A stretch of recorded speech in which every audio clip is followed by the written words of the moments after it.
लाहौर में डाकुओं ने 10 साला बेटे के सामने बाप को कत्ल कर दिया।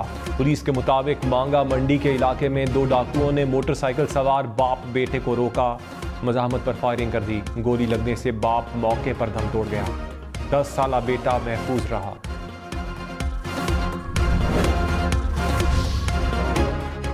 लाहौर में डकैती, कत्ल समेत संगीन जराइम की शरह में इजाफा। 11 माह के दौरान 1445 मुकदमात दर्ज हुए। पुलिस रिपोर्ट के मुताबिक डकैती मज़ाहमत पर डाकुओं ने 22 शहरियों को जख्मी और कत्ल कर दिया। 14 अफराद को तावान के लिए अगवा किया गया। रवां साल अब तक देरीना दुश्मनी, लड़ाई झगड़े में 413 अफराद को कत्ल किया गया।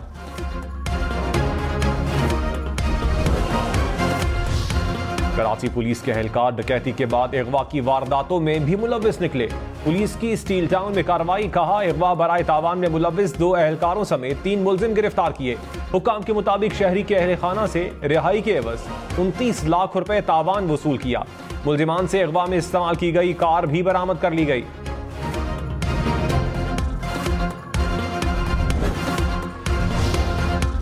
कराची में हवाई फायरिंग और नामालूम समत से गोली लगने के वाकयात में तशवीशनाक हद तक इजाफा। शहर में रवां साल हवाई फायरिंग से 9 अफराद की जान चली गई, 50 से जायद जख्मी। गुज़श्ता रोज अंधी गोली लगने के 2 वाकयात में 1 लड़की जान बहक, 1 जख्मी हो गई।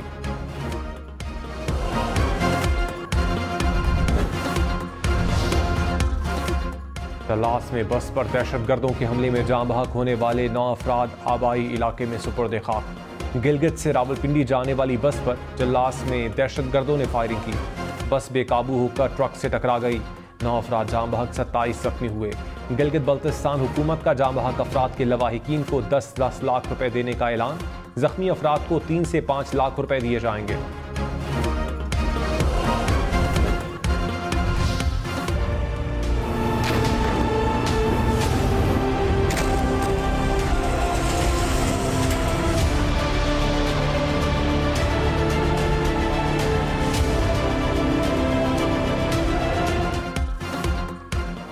गजा में जंगबंदी के बाद इसराइल के हमलों में शिद्दत। 24 घंटों में 700 से ज्यादा अफराद इसराइल की बमबारी का निशाना बन गए। अल शुजाइया की रिहायशी इमारतों पर हमले में 200 अफराद शहीद हुए। जबालिया कैंप पर 30 मिनट में 150 बम बरसाए गए। खान यूनिस में एक ही खानदान के 10 अफराद समेत 50 अफराद काबिज फोर्सेस की बमबारी का निशाना बन गए। अल नसाइरत कैंप पर हमले में शहीद फलस्तीनियों की तादाद 13 हो गई। शहीद फलस्तीनियों की मजमूई तादाद 16,000 के करीब जा पहुंची।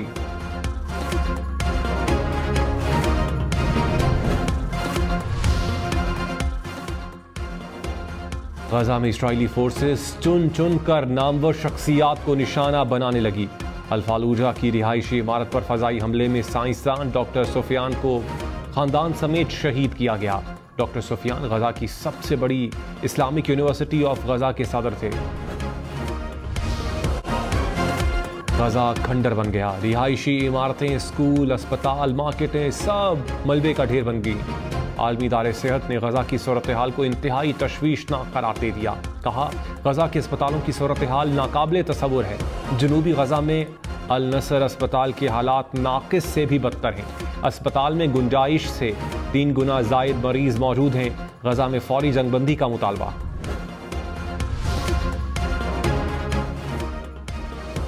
निगरान वजीर आजम अनवारुल हक काकड़ ने कहा इसराइल फलस्तीनियों पर मजालिम ढा रहा है। इसराइल मजालिम को फौरी तौर पर रोके, नहीं रोका तो ये पूरे खित्ते को अपनी लपेट में लेगा। मसला फलस्तीन के 2 रियासती हल पर यकीन रखते हैं। भारत मकबूजा कश्मीर में इंसानी हुकूक की संगीन खिलाफ वर्जी कर रहा है। अक़वाम मुत्तहिदा की करारदादों के मुताबिक मसला कश्मीर का हल चाहते हैं।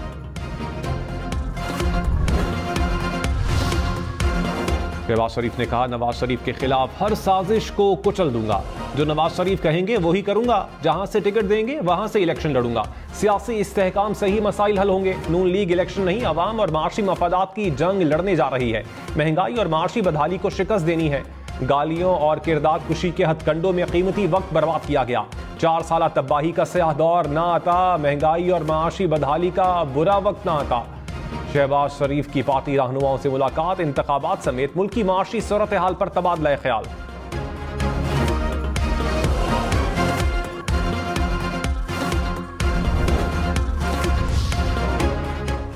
रहनुमा पीपल्स पार्टी शर्जील मेमन ने नून लीग को निशाने पर रख लिया। कहा, नून लीग ने 3 बार मुल्क पर हुकूमत की, बताएं पाकिस्तान के लिए क्या किया। 3 दफा इक़्तिदार में आए, बताएं एक भी अस्पताल बनाया हो। हमारी लीडरशिप इलाज के लिए बाहर नहीं जाती। नून लीग ने लाहौर को ही पूरा पाकिस्तान समझा हुआ है। मुल्क शोबाजी और नारों से नहीं, अमली काम से तरक्की करता है। MQM और नून लीग का इत्तेहाद 0-0 है। 8 फरवरी को पीपल्स पार्टी मुखालिफिन को इलेक्शन में शिकस्त देगी।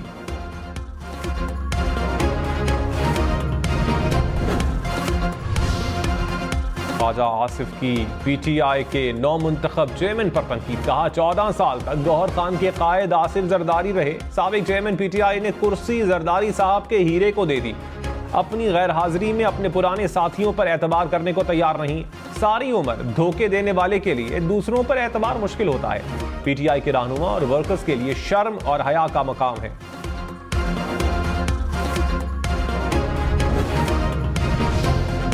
रहनुमा PTI अली मोहम्मद खान ने कहा, मुल्क में इंतखाबात की तारीख का ऐलान हो चुका है। पुरअमन सियासी इज्तिमा में शिरकत पर क्यों पाबंदी है। PTI के कन्वेंशन पर बेजा पर्चे काटना समझ से बाहर है। इलेक्शन कमीशन मकामी इंतजामिया का नोटिस ले।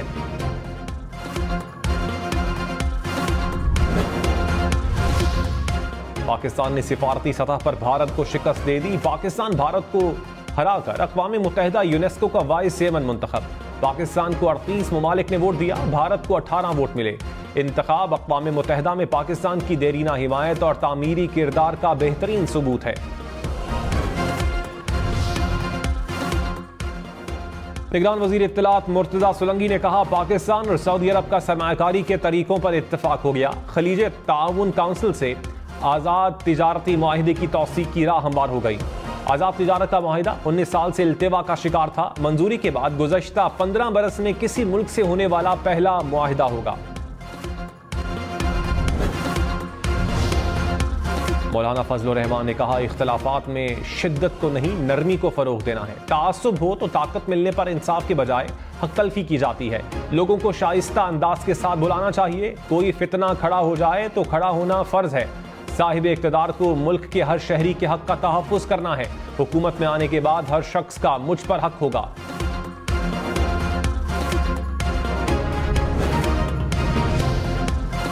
परवेज खटक साबिक चेयरमैन PTI पर बरस पड़े। कहा, 190 मिलियन पाउंड और cipher open and shut case है। 190 मिलियन पाउंड केस का तो मैं खुद गवाह हूं। पेशी भी भुगती, काबीना में बंद लिफाफा दिखाकर मंजूरी ली गई। साइफर केस भी खतरनाक है, फैसला अदालत को करना है। तहरीक इंसाफ ने इंट्रा पार्टी इलेक्शन को ढोंग करार दे दिया। उम्मीद है इलेक्शन 8 फरवरी को होंगे।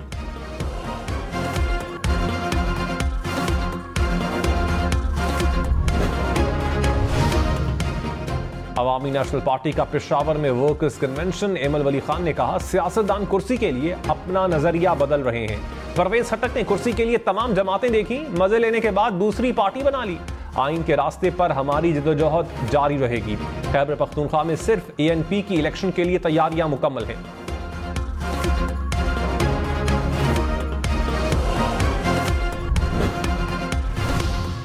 अमीर जमात इस्लामी सिराजुल हक ने कहा, हुकूमतें बदलती हैं लेकिन करप्शन, बेइंसाफी और जुल्म उसी तरह है।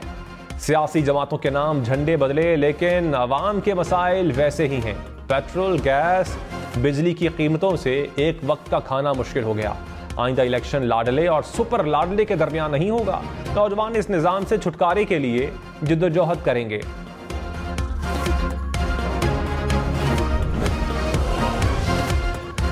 लाहौर से क्लीन स्वीप कमीशन। मुस्लिम लीग नून के ख्वाजा साद रफीक ने कमान संभाली। तगड़े उम्मीदवार लाने के लिए शहर के मुख्तलिफ हलकों के उम्मीदवारों के इंटरव्यूज।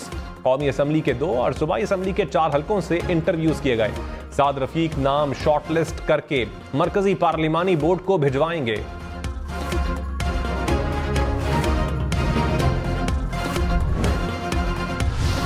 साबिक स्पीकर असद कैसर 14 रोजा जुडिशल रिमांड पर जेल मुंतकिल। मर्दान की अदालत ने पुलिस की जिस्मानी रिमांड की इस्तदा मुस्तरद कर दी। असद कैसर को कॉलेज के गमले तोड़ने के मुकदमे में गिरफ्तार किया गया था।